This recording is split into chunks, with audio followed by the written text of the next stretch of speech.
आज का जो हमारा जो मैसेज है वो इस बारे में रहेगा कि इसका टाइटल मैंने दिया है, ये कौन सा समय है। ये कौन सा समय है। इस बात को समझने के लिए सबसे पहले मेरे साथ में दो वचनों को निकालिए। लूका की किताब में आइए, लूका 12 उसका 54 से 56। लूका 12 उसका 54 से 56 इस प्रकार से लिखा हुआ है। उसने भीड़ से भी कहा, जब तुम बादल को पश्चिम से उठते देखते हो तो तुरंत कहते हो कि वर्षा होगी, और ऐसा ही होता है।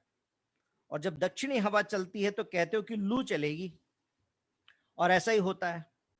हे कपटियों, तुम धरती और आकाश के रूप रंग में भेद कर सकते हो, परंतु इस युग के विषय में क्यों भेद करना नहीं जानते। परमेश्वर चाहते हैं कि हम समयों का भेद समझ जाएं। जब बारिश आने लगती है ना, मौसम काले काले बादल आते हैं, हम तुरंत बोलते हैं कपड़े उतारो, कपड़े भीग जाएं क्योंकि बारिश आने वाली। एकदम से थोड़ा धूमिल सा, पीला पीला सा इस प्रकार से दिखने लगता तो हम कहते हैं आंधी आने वाली है, तब भी कपड़े अंदर ले, दरवाजे भी बंद करो। हम संसार की परिस्थितियों को देखते हुए और फिर बहुत सारे निर्णय ले लेते हैं। कई लोग इस समय जब अर्थव्यवस्था डावाडोल सी है तो लोग पैसा बचाकर बैठे हैं। पैसा है लेकिन खर्च नहीं कर रहे हैं। क्यों नहीं खर्च कर रहे हैं? क्योंकि क्या पता कल क्या परिस्थिति हो। पैसा हाथ में बचा के रखे तो अच्छा है, पैसा रोक के चल रहे, क्योंकि परिस्थितियों को देखते हैं। परमेश्वर का वचन कहता है कि तुम परिस्थितियों को देखकर समझना जानते हो, परंतु आत्मिक रीति से जो परिस्थितियां हैं उनको देखकर तुम कुछ भी अंदाजा नहीं लगाते, तुम कुछ भी नहीं समझते। परमेश्वर चाहते हैं कि हम इस बात को पहचाने कि ये कौन सा समय है, कौन सी परिस्थितियां हैं। लेकिन साथ साथ में प्रेरितों के काम उसका पहला अध्याय और उसका 7 और 8 वचन पढ़ते हैं तो इससे उलट एक दूसरी बात लिखी हुई है। प्रेरितों के काम पहला अध्याय उसका 7 और 8 वचन। उसने उनसे कहा, उन समयों या कालों को जानना जिनको पिता ने अपने ही अधिकार में रखा है तुम्हारा काम नहीं है। दो बातें मैं आपसे कहना चाहता हूं। एक बात तो ये कि बहुत सारे लोग इस वचन को देखकर बोलते हैं कि ये तो कॉन्ट्राडिक्शन है। तो बाइबल में कॉन्ट्राडिक्शन है। एक तरफ वो कहता है कि तुम समयों को देखो, समयों को पहचानो, तुम परिस्थितियों को देखकर समय को जानो, और दूसरी तरफ में कहता है कि समयों कालों को जानना तुम्हारा काम नहीं है, ये परमेश्वर के हाथ में है। पुत्र भी नहीं जानता तो तुम जानकर क्या करोगे? इन बातों में क्यों समय लगाते हो? तो बोलते हैं कि बाइबल में कॉन्ट्राडिक्शन है। क्या ये बाइबल में कॉन्ट्राडिक्शन है? ये कॉन्ट्राडिक्शन नहीं है। मैं आपको बताता हूं अंतर क्या है। यहां पर वचन जो लिखा हुआ है प्रेरितों के काम में, ये इस विषय में है कि do not try to determine the time of Christ second coming. किस चीज पे मैंने अंडरलाइन किया बोलते वक्त? डिटरमाइन। हिंदी में अगर बोले तो उस चीज की गणना करने की कोशिश करना या उसके बारे में शोध करके उसकी डेट निकालना। संसार में बहुत सारे लोग ऐसा कर रहे हैं। मैथमेटिशियंस बैठे हुए हैं, मसीही मैथमेटिशियंस बैठे हुए हैं, और वो गणना करने में लगे हुए हैं कि प्रभु यीशु मसीह का आना 2012 में होगा, 2021 में होगा, 2000 कब होगा। वो गिनतियां कर रहे हैं क्योंकि वो बहुत सारी कैलकुलेशन करते रहते हैं। मैं कई वीडियो देखता हूं, मेरा दिमाग चकराने लगता है, पता नहीं कौन सी। कभी तो यहेजकेल की किताब में से कोई डेट निकालते हैं, उसके हिसाब से कुछ कैलकुलेशन करते हैं, फिर नई किताब नए नियम में आ जाते हैं, प्रकाशित वाक्य में आके फिर कैलकुलेशन करते हैं। मुझे समझ नहीं आता कि इतनी सारी कैलकुलेशन करने की जरूरत कहाँ है। परमेश्वर कहते हैं गणना करने की जरूरत नहीं है, समय और कालों का तुमको ध्यान करने की जरूरत नहीं है। लेकिन फिर वहां पर क्या लिखा हुआ है? वहां पर अगर आप उस बात को समझें जो लूका 12 में लिखा हुआ है, उसका मतलब है recognize the time, recognize the circumstances to understand the time। recognize, पहचानो कि ये कौन सी परिस्थितियां हैं, ये किस समय की ओर इशारा कर रही, ये कौन सा समय है, ये कौन सा समय है। रिकग्नाइज, रिकग्नाइज और डिटरमाइन ये दो अलग अलग शब्द हैं, सही है ना, अंग्रेजी में दो अलग अलग शब्द हैं। रिकग्नाइज का मतलब होता है पहचानना, और डिटरमाइन का मतलब होता है किसी चीज को ढूंढ कर या गणना करके या समझ के और उसको निश्चित तौर पे अंडरलाइन करके बोलना कि ये ऐसा है, इसको बोलते हैं डिटरमाइन। बाइबल ये नहीं चाहती है कि परमेश्वर के विश्वासी जन किसी भी प्रकार की गणना करके उन समयों को जानने की कोशिश करें जिस समय प्रभु यीशु मसीह का दूसरा आगमन होगा, क्योंकि बाइबल में लिखा हुआ है कि चोर की मानिंद आ जाएगा। अब प्रभु यीशु मसीह की तो बात ही फेल हो जाएगी। जिस दिन आपने कैलकुलेट कर लिया कि 15 अगस्त 2021 को आएगा, या सही बात है ना, तो फिर क्या हो गया, प्रभु यीशु मसीह की बात तो कैंसिल हो गई। प्रभु यीशु मसीह ने कहा था कि पुत्र भी नहीं जानता, तो मतलब पुत्र भी नहीं जानता और तुम जान गए, तो तुम ज्यादा समझदार हो गए, सही है ना। बाइबल का परमेश्वर क्या कहता है कि हमें उन बातों की गणना करने की जरूरत नहीं जो परमेश्वर ने अपने अधिकार में रखी हैं। उन बातों को ढूंढने की, कुरेदने की, गणना करने की हमको जरूरत नहीं है, परंतु साथ साथ में बाइबल का परमेश्वर हमसे इस बात की उम्मीद करता है। और यहां तक कहता तुम कपटी हो। कपटी क्यों हो? क्योंकि तुम एक तरफ तो दुनिया में तो परिस्थितियों को देख के बोलते हो आज बारिश आएगी, आज आंधी आएगी, और जब सारी तरफ की परिस्थितियां हैं उनको देखकर तुम नहीं बोलते कि ये कौन सा समय है, क्या आने वाला है, क्या आने वाला है। तो मैंने 4 बातें लिखी है। परमेश्वर का आत्मा जब आपको अगुवाई करेगा तो आप और भी बातों को लिख पाएंगे अपने व्यक्तिगत मनन में। जब आप बैठेंगे तो हो सकता है आप और भी बातों को लिख सकेंगे, लेकिन इस समय मैं आपके सामने 4 बातों को प्रकट करना चाहता हूं कि ये कौन सा समय है।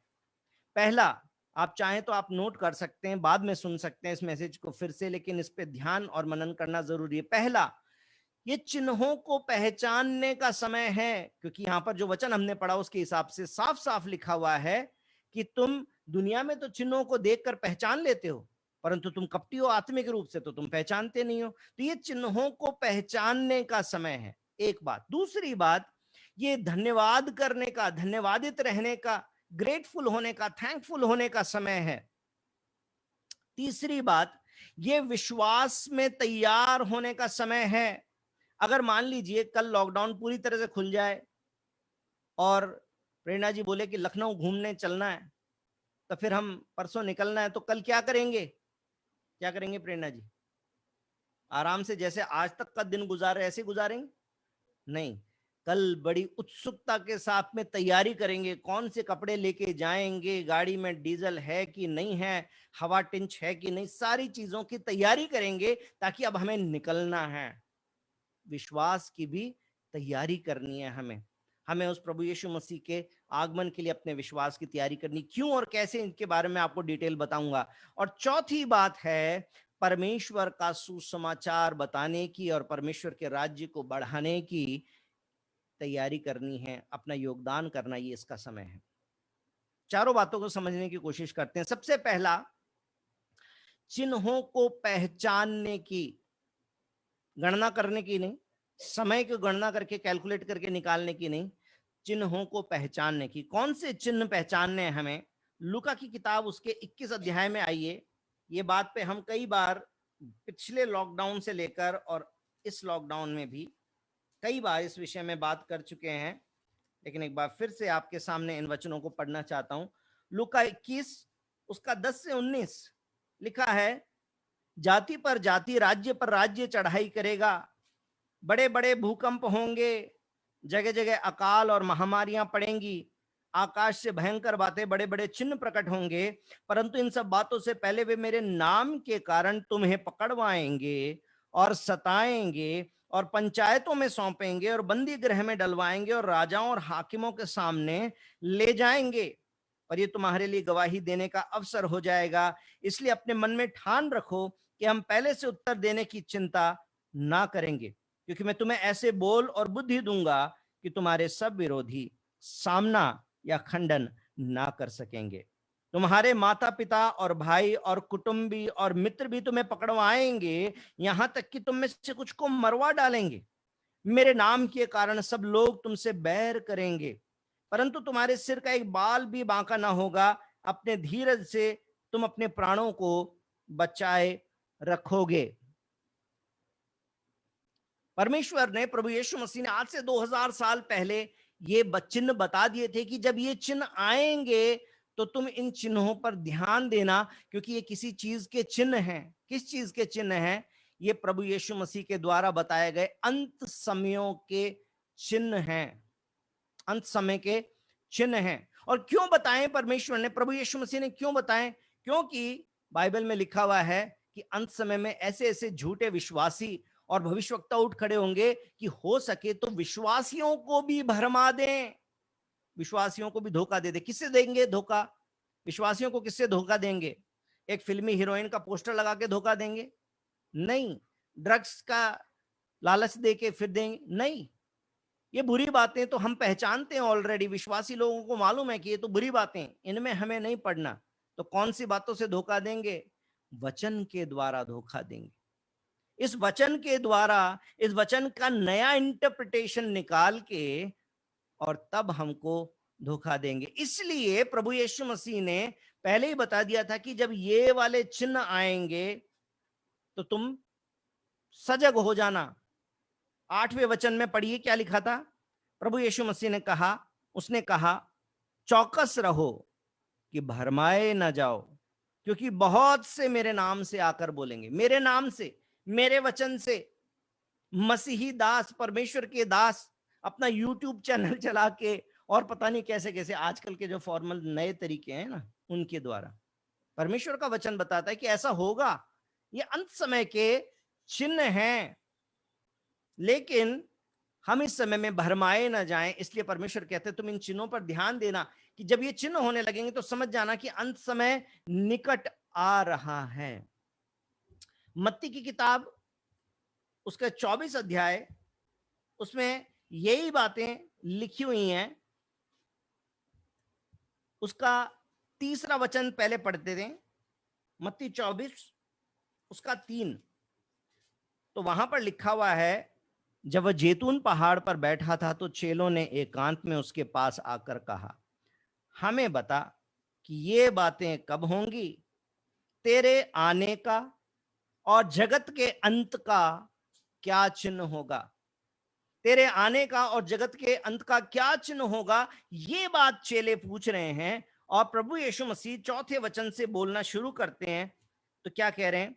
सावधान रहो कोई तुम्हें भरमाने ना पाए। वही लूका में भी लिखा हुआ था, बहुत से आएंगे जो मेरे नाम से आकर कहेंगे कि मैं ही मसीह हूं, बहुतों को भरमाएंगे, लड़ाइयों की चर्चा होगी, राज्य पर राज्य चढ़ाई करेंगे, अकाल पड़ेंगे, भूकंप होंगे, ये सब पीड़ाओं का आनंद होंगे और ये आरंभ होंगे। और ये सारी बातें हैं जो लूका में लिखी, वही बात यहां पर लिखी। परंतु लूका में एक शब्द आया जो यहां पर नहीं है, वो है महामारी। महामारी शब्द भी लिखा है। और यहां पर एक बात लिखी है जो वहां नहीं लिखी, 12 वचन में लिखा है, अधर्म के बढ़ने से बहुतों का प्रेम ठंडा पड़ जाएगा, परंतु जो अंत तक धीरज धरे रहेगा उसी का उद्धार होगा। चिन्हों को क्यों पहचानना है?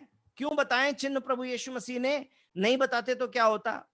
वैसे भी तो चोर की मानिंदी आएंगे ना, चुपचाप आ जाएंगे ना। जैसे हम इंतजार नहीं करते चोर का, हम तो ताला लगा के बैठते हैं, लेकिन फिर भी जब असावधान होते हैं उसी समय कभी चोर आ जाता है, हमको पता नहीं होता। प्रभु कहते हैं कि प्रभु भी ऐसे ही आएंगे जब पता ही नहीं चलेगा। तो फिर प्रभु इतने सारे चिन्ह क्यों बता रहे हैं? इसलिए बता रहे हैं कि पहली बात, तुम विश्वासी हो, मैं तुम्हें सावधान कर रहा हूं कि तुम भरमाए न जाओ। दूसरा, जो अंत तक धीरज धरे रहेगा इन सारी परिस्थितियों में, वो उद्धार पाएगा। ये कारण है कि हमें चिन्हों को पहचानना जरूरी है, ताकि इन चिन्हों को होते हुए जब हम देख रहे हैं तो हम अपने आप को तैयार करें और साथ साथ में हम लोग सावधान हो जाएं, ताकि भरमाए ना जाएं और धीरज धरे रहें। हाँ, महामारी है, हाँ, प्रतिकूल परिस्थितियां हैं, लेकिन धीरज धरे रहिए। बिजनेस बंद हो गया, नौकरी चली गई, पैसा नहीं है, प्रॉब्लम्स आ रही हैं, हाँ हो रही हैं, लेकिन धीरज धरे रहिए। जो धीरज धरे रहेगा उसी का उद्धार होगा। यह है चिन्हों को पहचानना। दूसरी बात, धन्यवाद करने का समय है। पहला थिस्सलुनीकियों 5:18 मेरे साथ में निकालिए।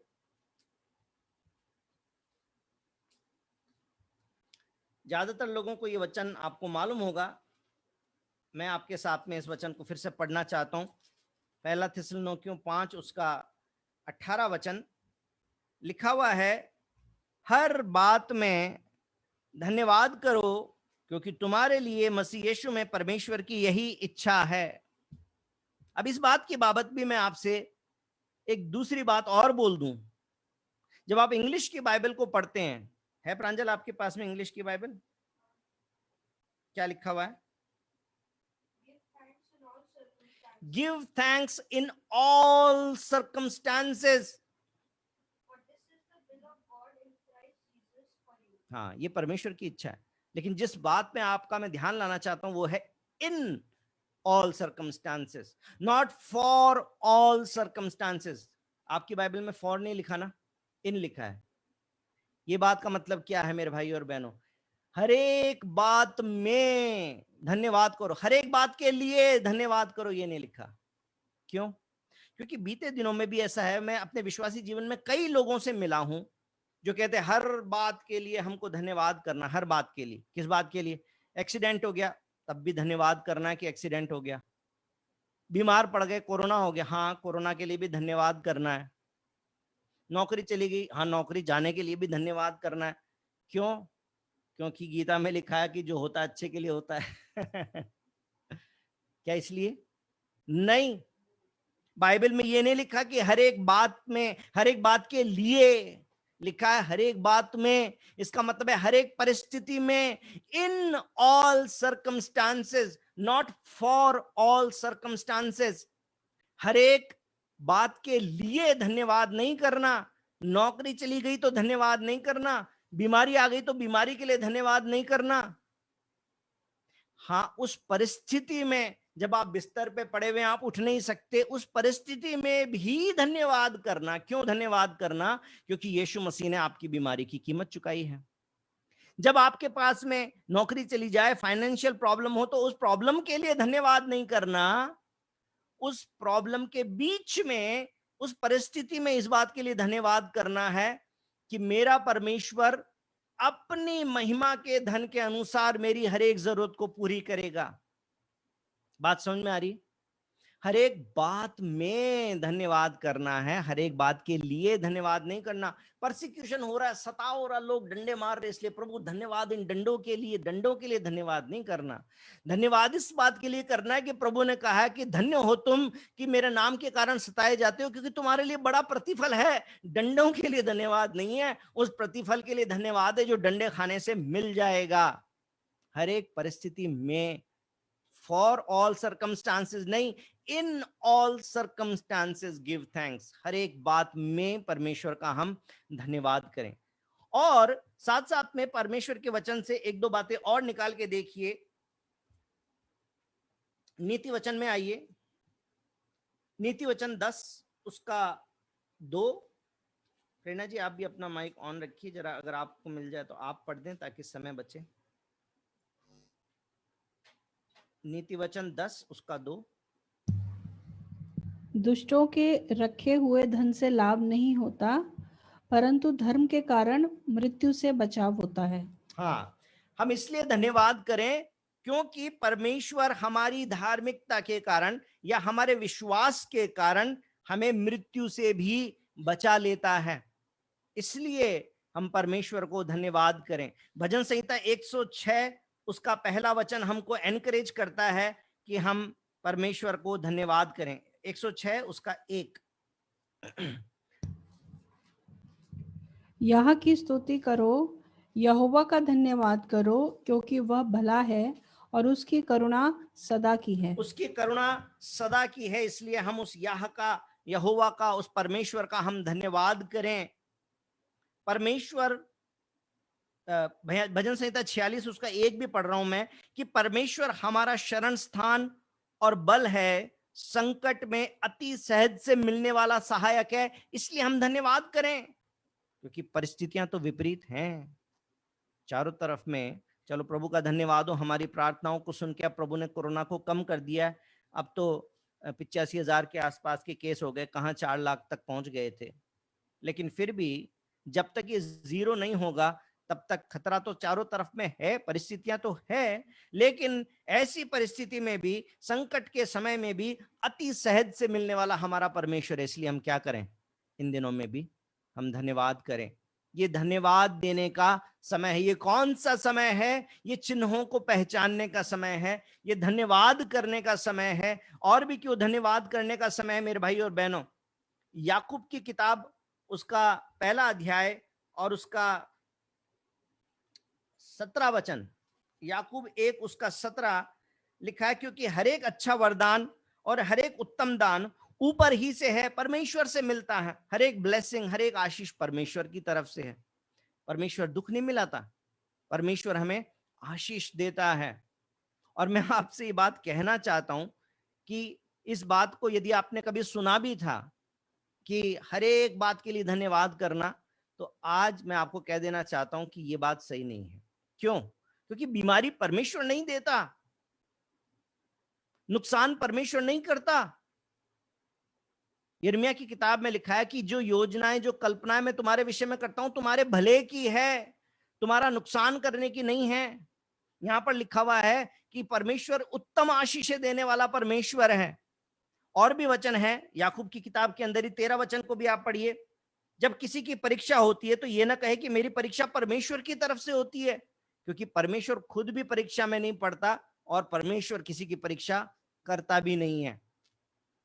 तो परमेश्वर किसी भी बुरी बात के द्वारा हमारी परीक्षा नहीं करेगा। इसलिए यदि कोई जीवन में बुरी बात है, उस बुरी बात के लिए धन्यवाद नहीं करना कि बीमारी के लिए हम धन्यवाद करना शुरू कर दें, एक्सीडेंट के लिए धन्यवाद शुरू कर दें, हमारा कुछ लॉस हुआ तो हम उसके लिए धन्यवाद करना शुरू कर दें। नहीं, परमेश्वर के वचनों को याद करके उन वचनों के लिए धन्यवाद देना शुरू करेंगे। धन्यवादित होने का समय है। तीसरा, विश्वास में तैयार रहने का समय है। लूका की किताब, उसका 18 अध्याय, उसका 8 वचन पढ़िए। आप पढ़िए जरा, लूका 18:8।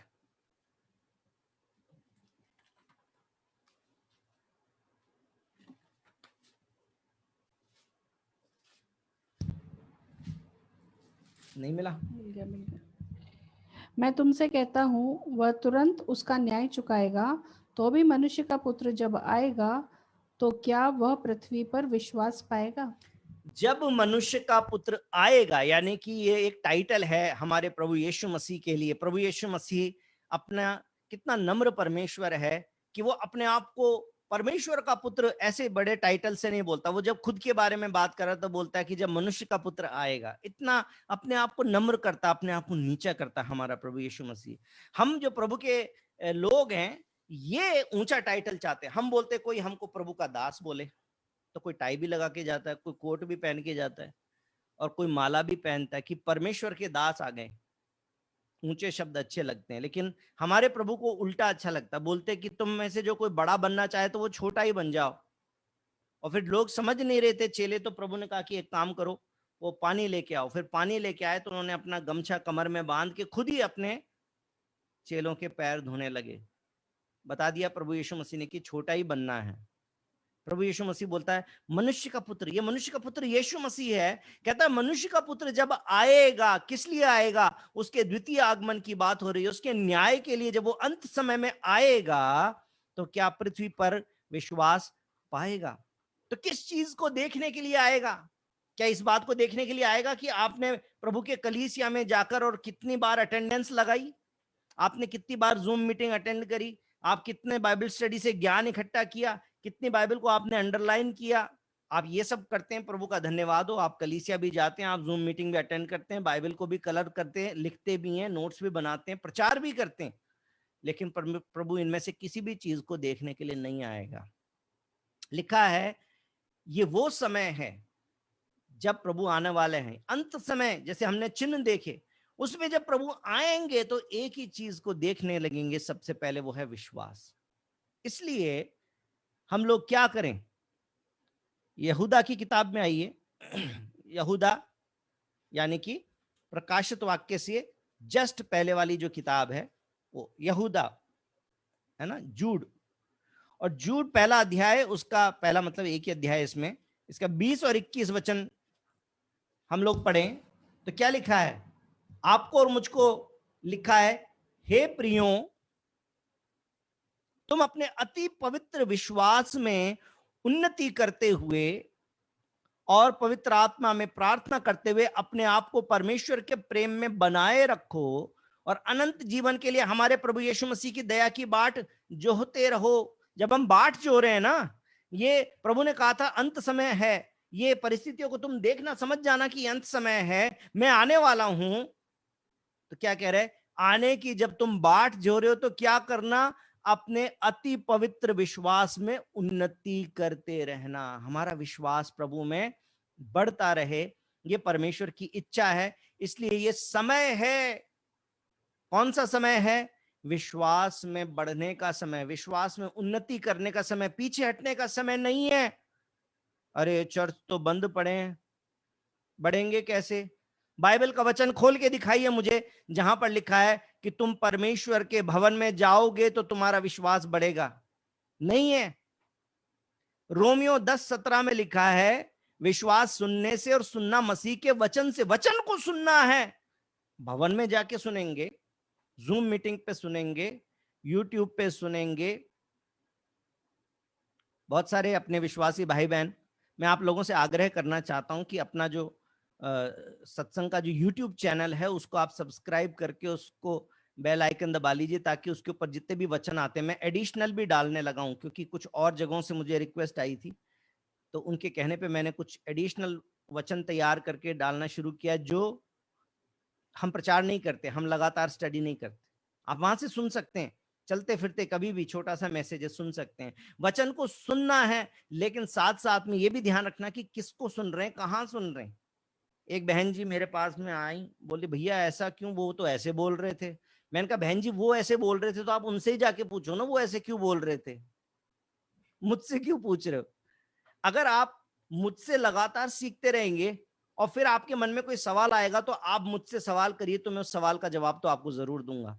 लेकिन आप कुछ ऐसी चीजों को सुनते रहें जो मुझे नहीं मालूम।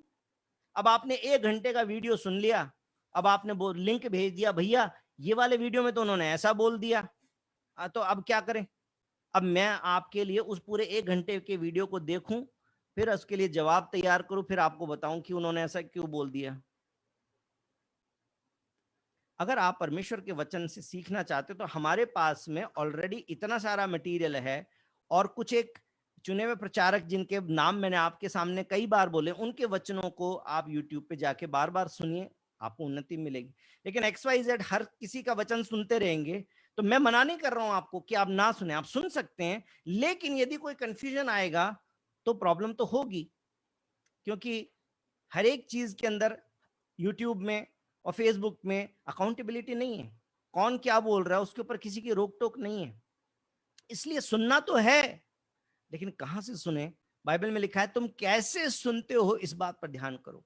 तो सुनना तो है, लेकिन सावधानी से सुनिए जरूर, मैं किसी को भी नहीं रोकूंगा, क्योंकि हम सब एक स्वतंत्र देश में रहते हैं। जरूर सुनिए, आत्मा में भी हम स्वतंत्र हैं, जरूर सुनिए, लेकिन सावधानी के साथ में, क्योंकि अंत समय में भरमाने वाले लोग भी उठ खड़े होंगे। यदि आप लगातार सीक्वेंस में सीखना चाहते हैं तो अपने सत्संग की संगति में लगातार रखिए। आमीन। अभी हम लोग एक और वचन को इसके अंदर देखना चाहते हैं, भजन संहिता 63 उसका 11।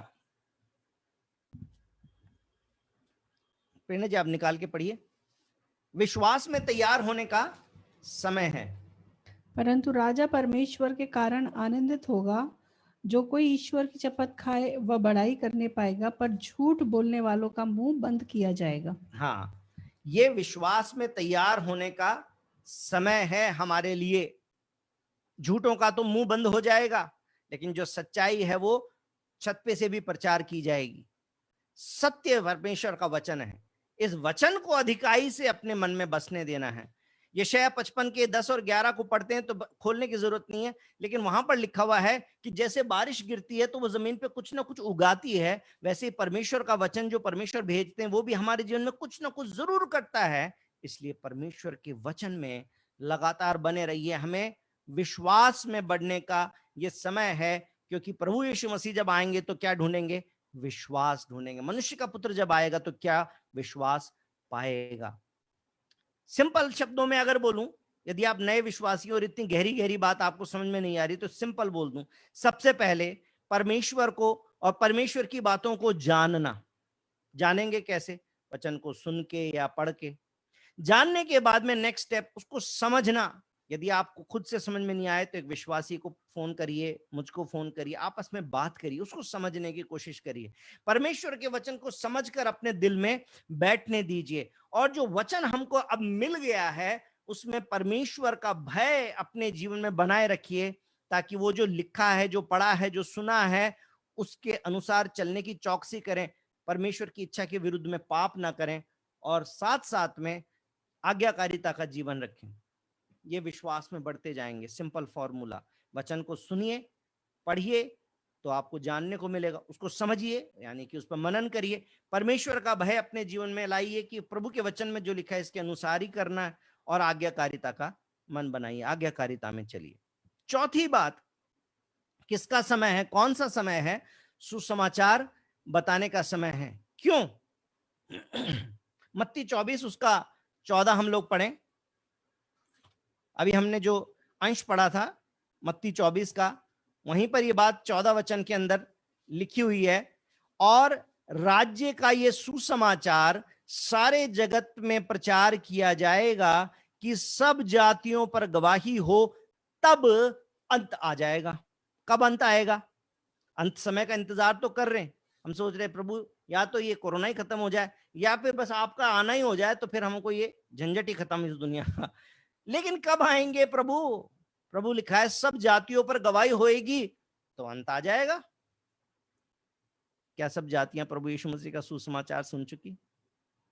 अगर आप चाहते हैं कि प्रभु जल्दी आ जाएं और दुनिया की इन सारी बातों से छूटकर हम अपने प्रभु को आमने सामने देख सकें, और ये जो हम अभी सिर्फ रिहर्सल कर रहे हैं इसका जो एक्चुअल हम सीन देख सकें, अगर ये चाहते हैं तो क्या करना है? सुसमाचार हमें भी फैलाना है। पिछले बार जब हम बात कर रहे थे, आपको याद होगा, अंताकिया की कलीसिया का उदाहरण देकर मैंने आपको बताया था कि स्तिफनुस के कारण जो कलीसिया पर सताव आ गया बाद में, उसके कारण कलीसिया तितर बितर हो गई। और कलीसिया जब तितर बितर हो गई तो जहां जहां पर विश्वासी पहुंचे वहां वहां पर उन्होंने अपना मुंह खोल दिया, अपनी सुसमाचार को बता दिया, अपनी गवाही को बता दिया। जिसने विश्वास किया थोड़ा बहुत, उसको शिक्षा भी देने लग गए, उसको और मजबूत करने लग गए। कलीसिया प्रतिकूल परिस्थिति में चुप होकर बंद होकर बैठने के लिए नहीं है, लॉकडाउन हो गया अब हम घर में बैठे हैं, बल्कि ये वो समय है। कौन सा समय है? ये वो समय है जब हमें परमेश्वर के राज्य को बढ़ाने में और भी सक्रिय योगदान करना है। पिछली बार भी हमने इस बारे में विचार किया था। क्या लॉकडाउन ने आपको बांध कर रख दिया है? क्या आप इंतजार कर रहे हैं जब कलीसिया खुलेंगी, जब सब कुछ नॉर्मल हो जाएगा तब मैं किसी को बताऊंगा? अभी किसी को मैंने बता दिया तो सवाल कर लेगा, कहाँ है तुम्हारा परमेश्वर? अगर तुम्हारा परमेश्वर है तो कोरोना के लिए प्रार्थना करो, देखिए इसको खत्म करो। तुम लोग वैसे तो बड़ी चंगाई का वीडियो भेजते रहते हो, लंगड़ा चंगा हो गया, लू लाल चलने लगा, अभी तुम्हारे से कोरोना नहीं निकल रहा, दुष्ट आत्मा निकाल दे तो कोरोना नहीं निकाल पा रहे तुम। ऐसे सवाल किए ना? आपसे भी किए होंगे, मेरे सामने भी इस तरह के सवाल आए, इस तरह की बातें तो मुझसे भी कही गई। डर लगता है क्या इस बात से कि कोई उंगली उठा देगा? अरे उंगली उठा रहा है तो प्रभु के ऊपर उठा रहा ना, आपके ऊपर थोड़ी उठा रहा है खाली। तो यदि प्रभु पे उंगली उठा रहा है, वो आप सहने के लिए तैयार हैं, तो आपके ऊपर भी उठा लेने दो, क्या फर्क पड़ जाएगा? मुंह तो खोलना होगा ना। प्रतिकूल परिस्थिति में ये कलीसिया का काम है, ये गुने चुने लोगों का काम नहीं है। पास्टर पीटर कुरविला करेंगे और ब्रिजेश चौरटिया करेंगे और अनिल कांत करेंगे और ये करेंगे और वो करेंगे, चुने हुए लोग नहीं, इनमें से कोई भी चुने हुए लोग नहीं कर सकते। अंताकिया की कलीसिया का उदाहरण देखिए, कौन कर रहा था? कलीसिया कर रही थी, कलीसिया के लोग कर रहे थे, इसलिए कलीसिया बढ़ रही थी। आमीन। मेरे पास में वचन और भी हैं, लेकिन उन पर जाने के बजाय एक आखिरी बात आपसे बोल दूं कि हाँ, एक तो हमारे मन में इच्छा है कि सब जातियों पर गवाही हो जाए तो प्रभु का आना हो जाए, हम चाहते हैं। लेकिन इसके साथ साथ में ये हमारे लिए एक महान आदेश भी तो है। मत्ती 28 उसके 19-20 में क्या लिखा है? मैं जानता हूं हर एक विश्वासी अपना मुंह खोलकर इस बात को बोल सकता है, लेकिन फिर भी आपके सामने मैं वचन को पढ़ना चाहता हूं। 18 वचन से पढ़ूंगा। यीशु ने उनके पास आकर कहा, स्वर्ग और पृथ्वी का सारा अधिकार मुझे दिया गया है, इसलिए तुम जाओ और सब जातियों के लोगों को चेला बनाओ, उन्हें पिता, पुत्र और पवित्र आत्मा के नाम से बपतिस्मा दो और उन्हें सब बातें जो मैंने तुम्हें आज्ञा दी है मानना सिखाओ। और देखो, मैं जगत के अंत तक सदैव तुम्हारे संग हूं। तुम जाओ, लिखा है तुम जाओ। We are commanded, we are commissioned. हमारे लिए एक आदेश है। आदेश की वैल्यू जो है वो आप लोकेश भाई से पूछिए और गिरजेश भाई से पूछिए, और भी कोई हमारे बीच में जिनका वास्ता वकीलों से, कोर्ट से पड़ा हो तो पूछिए, आदेश की कितनी बड़ी वैल्यू। एक बार आदेश जब पास हो गया तो उसकी पालना तो करनी है। फौजियों से पूछिए, अगर कोई फौजी आपकी जानकारी में, उससे पूछिए। अगर कमांडर ने आदेश दे दिया है तो उस आदेश को तो अब पूरा करना है। सीने पे गोली भी खानी है तो भी करना है, जाना ही है। यह है कमांडर का आदेश। हमारा कमांडर प्रभु यीशु मसीह हमको आदेश बोल रहा है कि तुम जाओ। आज मुझको कौन सुन रहा है? आज किसके कान में मेरी आवाज जा रही है? प्रभु यीशु मसीह कहते हैं जिसके कान हो वो सुन ले। कौन से कान? ये वाले कान में तो आवाज जा रही थी। आज यहां पर किसकी आवाज पहुंच रही है? बहुत महीनों से हम स्टडी कर रहे हैं, भले भंडारी बनने की कोशिश कर रहे हैं, अपना तन, मन, धन और वचन, इन सारी चीजों को खर्च करके प्रभु के सेवक बनना है। बाइबल में एक कलीसिया के बारे में गवाही मैंने आपको बताई थी कि उस कलीसिया के बारे में लिखा कि तुमने अपनी कमी घटी के समय में भी, मकीदुनिया की कलीसिया की गवाही थी कि अपनी कमी घटी के बावजूद भी तुमने आगे बढ़ बढ़ के और परमेश्वर के राज्य के लिए खर्च करने के लिए दिया है। मैं आपसे पूछना चाहता हूं, बीते दिनों में मैंने सिखाया था, आपने क्या डिसीजन लिया? मैं आपको 2 गवाहियां दे दूं, नाम नहीं लूंगा, लेकिन कुछ बहनें जो सत्संग से जुड़ी तो हैं, लेकिन वहां पर अभी तक हमारा सत्संग एस्टैब्लिश्ड नहीं है। जैसे रोजड़ी में तो एस्टैब्लिश्ड है ना, कि वहां पर सत्संग होता है, वहां पर एक लीडर है और वहां पर रेगुलर सत्संग की संगति होती है। बहनों का ग्रुप है जो जयपुर से बाहर का है, आगे होके फोन करके मुझे बोल रहे कि भैया कुछ पैसा हमने अलग किया है, हम प्रभु की सेवा के लिए खर्च होना चाहते हैं, हम इसको यहां पर देना चाहते हैं क्योंकि खर्च होगा, सेवा के लिए खर्च होगा। और उन्होंने अपनी मर्जी से, अपनी तरफ से, जैसे उस कलीसिया के बारे में लिखा था कि प्रभु की सेवा के कार्य में सहभागी होने के लिए आगे होके बोलते थे, उन्होंने आगे होके फोन किया और मुझको बोला कि हम देना चाहते हैं। मैंने कहा आपकी मर्जी है, आप स्थानीय कलीसिया में भी दे सकते हैं। उन्होंने कहा स्थानीय कलीसिया के पास बहुत है, हमको मालूम है कि जहां पे खर्च होगा, जहां पे काम आएगा, वहां पे हम देना चाहते हैं। मैंने कहा आप दे सकते हैं। मैं प्रभु का धन्यवाद करना चाहता हूं उनके विश्वास के लिए। कल परसों एक और जगह पर जाने का हमको मौका मिला, फिर भी मैं नाम नहीं लूंगा, लेकिन वहां पर भी अभी तक एस्टैब्लिश्ड कलीसिया नहीं है, एस्टैब्लिश सत्संग नहीं है अपना, लेकिन सिर्फ बहनें हैं जो इकट्ठा होती हैं और प्रार्थना करती हैं। लेकिन मेरे को कई दिनों से फोन कर रही है, भैया आपने बोला था कि हम भी मदद कर सकते हैं, सोशल वर्क में भी कुछ कर सकते हैं, सेवा के लिए भी खर्च हो सकते हैं, हमने कुछ पैसा इकट्ठा करके रखा है, आप हमसे ले लो। मैंने कहा आप अपने पास रखो, जब सब ठीक होगा तो मैं आपसे लूंगा, अभी हम खर्चा कर लेंगे और जब आप देंगे उसको हम उसी के अंदर कंट्रीब्यूशन मानेंगे। लेकिन आगे होके मेरे पीछे पड़ी, आप आज आ जाओ, आप आज आ जाओ, क्योंकि वो खर्च होना चाहते। प्रभु आपने क्या निर्णय लिया? मैं सिर्फ धन की बात नहीं कर रहा, हमने धन की भी बात की, हमने अपने टैलेंट की भी बात की, हमने अपने सब बातों को परमेश्वर के लिए खर्च करने की बात की थी। आपने क्या किया? मेरे पास में और किसी का फोन नहीं आया। जहां पर हमारी एस्टैब्लिश सत्संग है, वहां के भाई बहनों की तरफ से मुझे कोई कॉल नहीं आया कि भैया आपने बोला था कि हम लोग सोशल वर्क भी करेंगे, वहां पर भी हम खर्चा कर रहे हैं, तो हमने भी सोचा है कि ऐसा करेंगे। कोई किसी व्यक्ति का भी नहीं आया, किसी ग्रुप का भी नहीं आया। क्या निर्णय है हमारा? क्या हम सिर्फ वचन के सुनने वाले हैं या हम खर्च होने वाले भी हैं? तन, मन, धन और वचन। तन से यानी दौड़ भाग करके, मन से यानी कि प्रार्थना करके, धन से यानी अपने धन को खर्च करके, और वचन से यानी अपने मुंह से मुंह खोल के सुसमाचार सुनाने और गवाही देने के द्वारा हम कलीसिया में कंट्रीब्यूट कर सकते हैं। ये सुसमाचार सुनाने का, परमेश्वर के राज्य को बढ़ाने का समय है। ये कौन सा समय है? ये चिन्हों को पहचानने का समय है, ये धन्यवादित होने का समय है, ये विश्वास करने का समय है, और ये परमेश्वर के राज्य को बढ़ाने का समय है।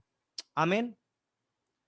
ये वचन पथरीली भूमि पे ना गिरे, ये वचन कटीली झाड़ी में ना गिरे, ये वचन सड़क के किनारे ना गिरे, बल्कि ये वचन एक उत्तम भूमि पे गिरे, जो हमारे दिलों की भूमि है, ताकि हम 30, 60 और 100 गुना फल लाएं। क्योंकि दुनिया की चीजें दुनिया में रह जाएंगी, लेकिन हमारे काम हमारे साथ जाएंगे। जो वहां पर सोने की तरह के काम हैं वो हमारे साथ खड़े रहेंगे, बाकी फूस के काम जल जाएंगे। अपने जीवनों को हम इन दिनों में इस वचन के अनुसार तैयार करें, क्योंकि प्रभु का आना निकट है।